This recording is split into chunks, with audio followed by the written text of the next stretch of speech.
Well, hello everybody. How's everybody doing? I hope you're all doing well. And this is my story for when I got COVID.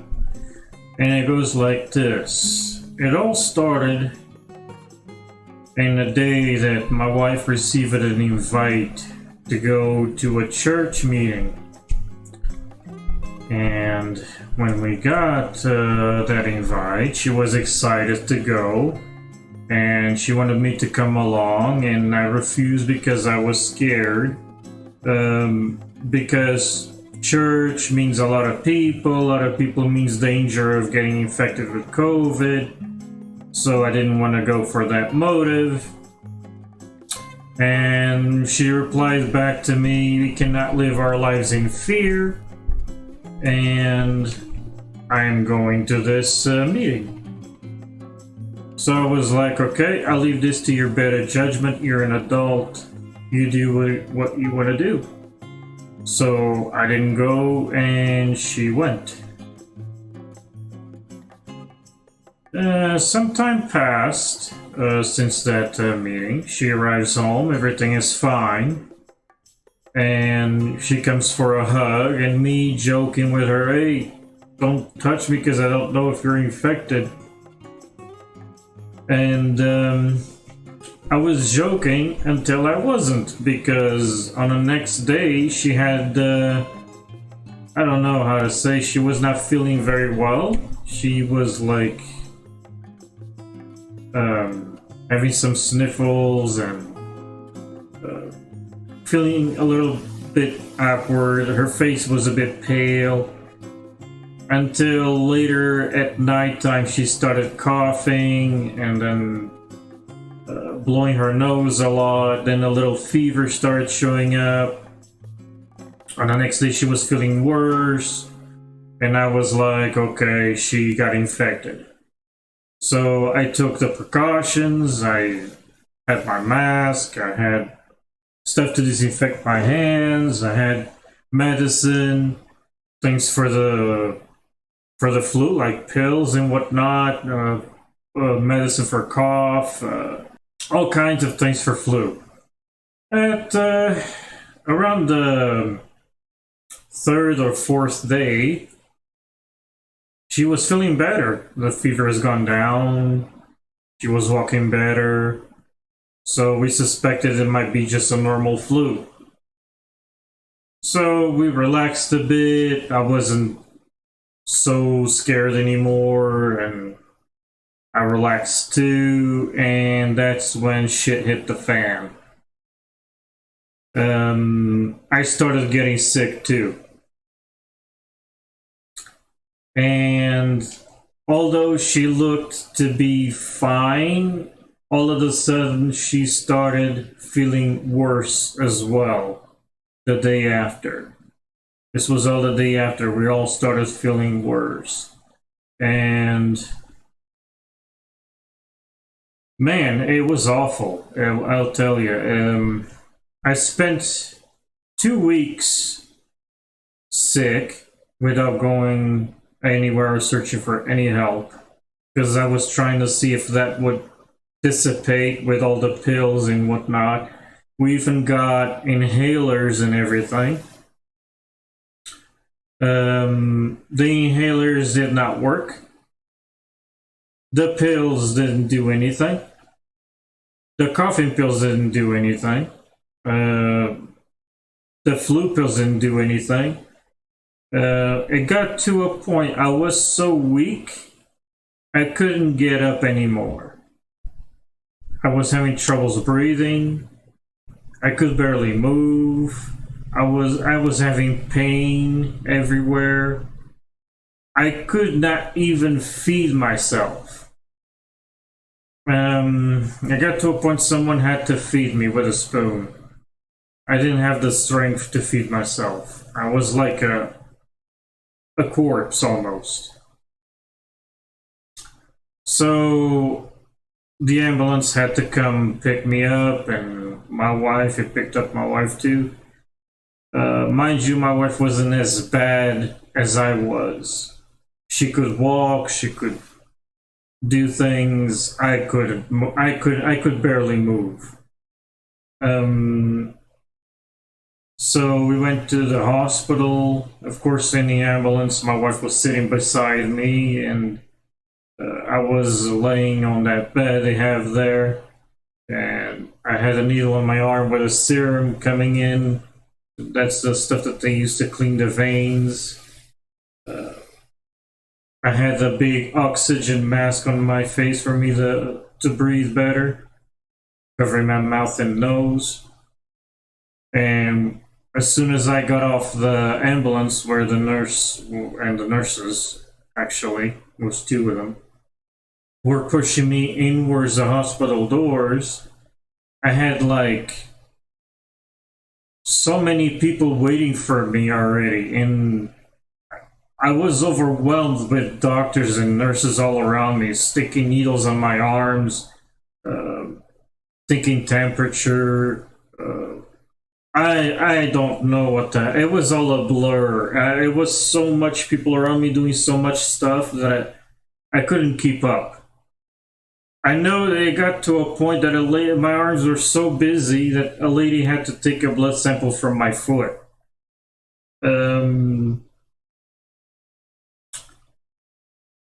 After all this, a guy came and he put a tube up my genitals. So I would have to pee into a bag, so I didn't have to leave the bed or get up. And that really was really painful. That was insane.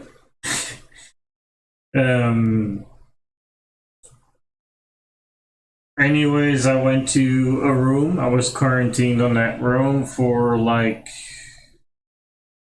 a bit over 2 weeks. And the nurses there, everybody treated me very well. And they wanted me to lay on my stomach so I could breathe better.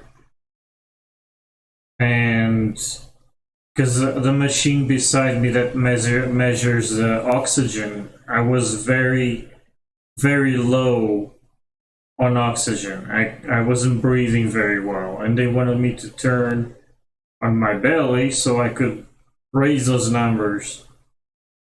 And for like 3 or 4 days, I couldn't. Because as soon as I would turn, I would cough like crazy, and I couldn't breathe while I was coughing. And I would go back to lay on my back position, facing the roof or the ceiling. And on this 4th day, the nurse came to me and she sounded desperate. And she said, if you don't get to lay on your belly and improve your breathing, we will have to put you to sleep and put a pipe from your nose down your throat to your lungs for you to pump air in there. So that scared me. That scared the shit out of me, to be honest. So slowly but steady, fighting the cough, I managed to slowly, bit by bit, lay on my stomach. And thank God the breathing situation improved. Not a lot, but was slowly, bit by bit, improving. And it was terrible. It was terrible. It was like I didn't have strength to move my body. My body felt heavy. It's like that body didn't belong to me. It was too big for me to move it. You know? It's like I was a little person inside of a giant body. And I couldn't move it anywhere. It's just how weak you become.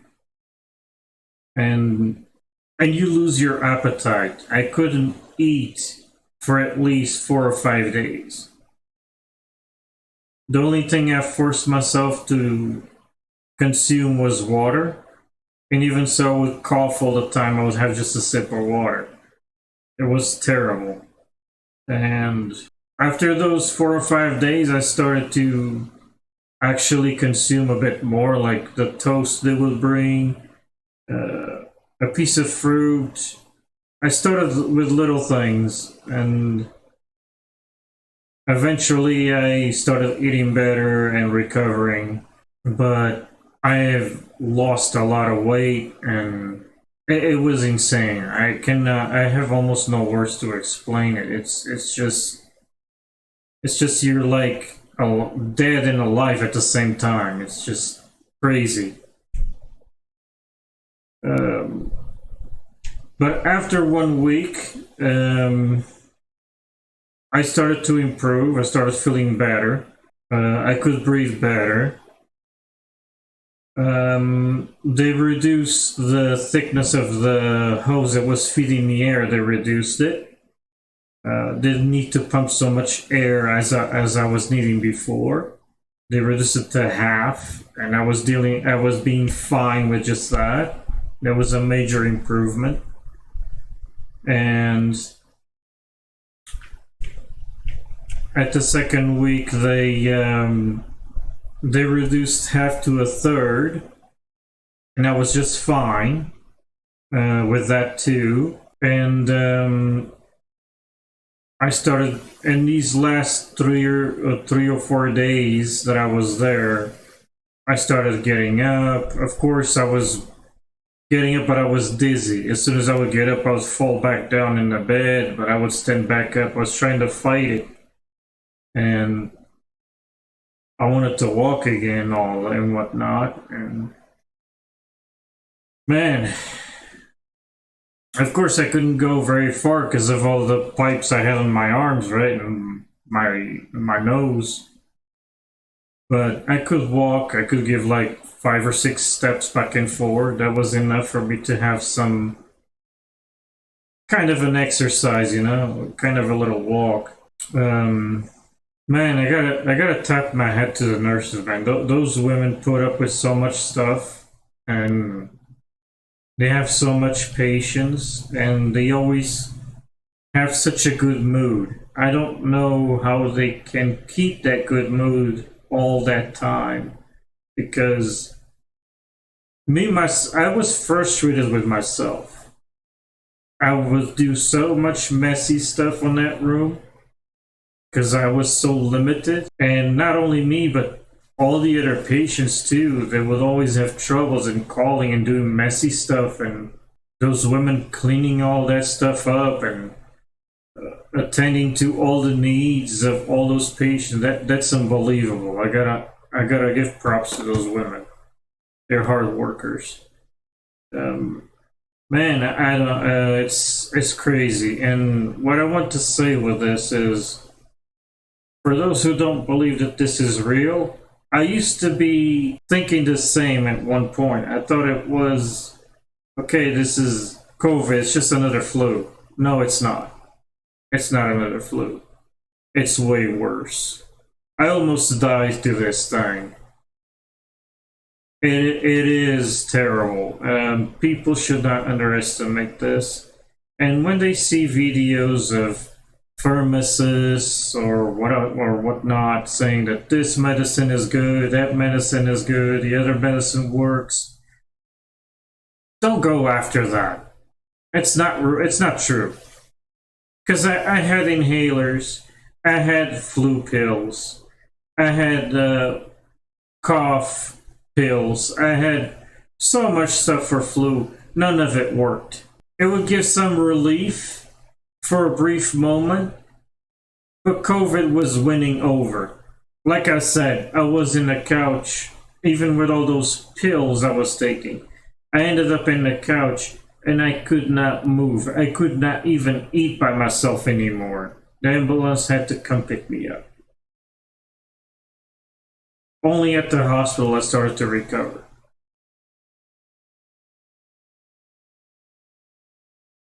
And even I recovered. I had such a strong will to recover that I didn't stay there the time that I was supposed to. the nurses were impressed with how fast I recovered. I don't know. I don't want to brag. Uh, Maybe I was lucky. Maybe my immune system is stronger than I thought. Um, I was not vaccinated, just so you guys know. After after this happened, I went and got vaccinated. But at the beginning, I didn't believe on any of it. That's why I wasn't vaccinated yet. But after it happened, I didn't wait long. I just went and took the vaccines, you know. Um, Man, because I just want you guys to take care of yourselves, watch your health, be careful. Don't trust these videos that say that, oh, just get this medicine or this homemade stuff or blah blah blah. No, none of that will work. It brings relief, yes, but at the end, COVID wins. Just go to the hospital, get examined, and if they see that you need to be quarantined, they will give you the right stuff. You know, they're the ones that know, not you. You're not a doctor. They are the doctors. So don't trust these internet websites and stuff like that, because it's like a 40-year-old still believing in Santa. You know, it's crazy. Don't go after that. So when I left the hospital and finally came home, I was very happy. I think before I left the hospital, I really thanked the nurses for the amazing job they did and all the care they had for me. And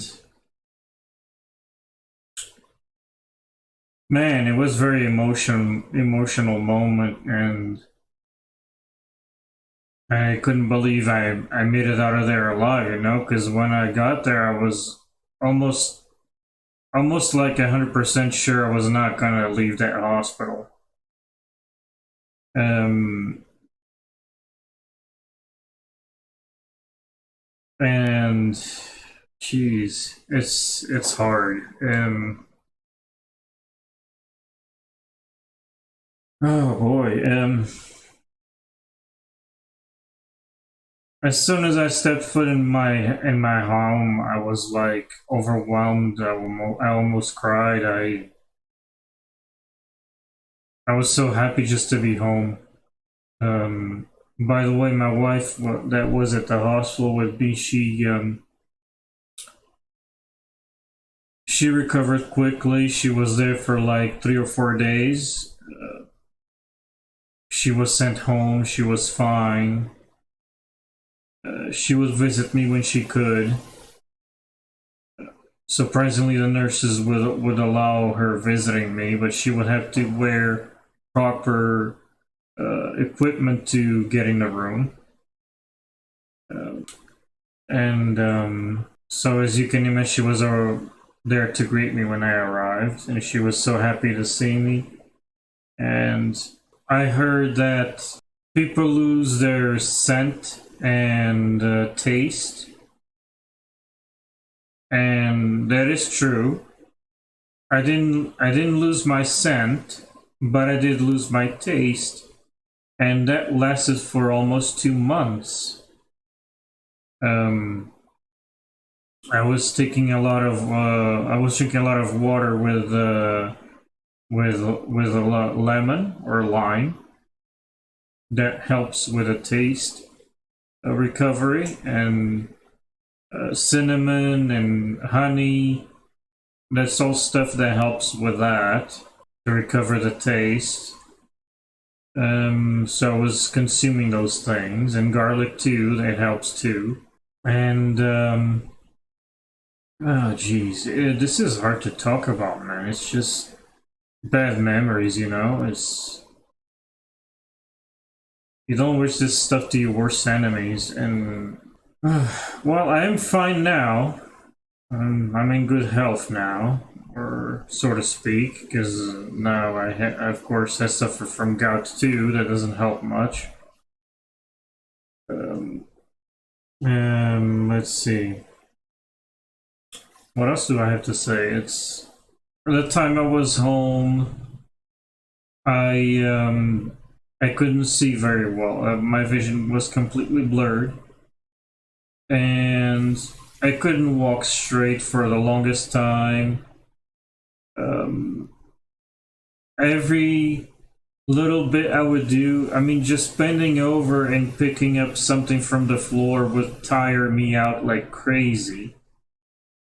For the longest time, I mean, for these 2 months, basically, I physically exhausted.